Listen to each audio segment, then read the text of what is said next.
Ieškojau iš tikrųjų pagal kelis kriterijus tokius ir vienas buvo atstumas, vieta, kur man būtų patogu ateiti. Kitas dalykas, ieškojau vietos, kur nesijausčiau kaip kažkokiam pramoniniam fabrike.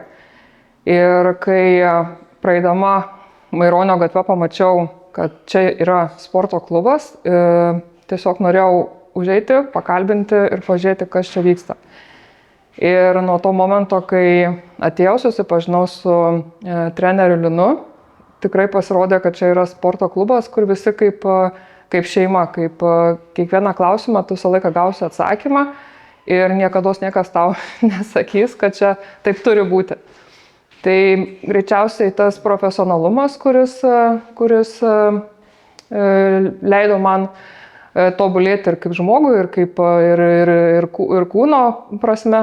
Sportavau su 4 treneriais one-on-one studijoje ir iš tikrųjų kiekvienam tikrai galėčiau pasakyti tik tai geriausius žodžius ir komplimentus, nes kiekvienas turi savo stilių ir kiekvienas į tave atneša tai, ko tau labiausiai reikia iš savo srities. Ir tas profesionalumas matyt ir pasireiškia tame, kad kiekvienas žiūri, ko tavo kūnui ir tau kaip žmogui labiausiai reikėtų ir tą indėlį įdeda. Tai vienas labiau paspaudžia, kitas labiau ištvermės pratimų duoda, bet finale tu jauti, kaip visas kūnas tavo tobulėja visapusiškai. Tai tas profesionalumas labiausiai ir man patinka čia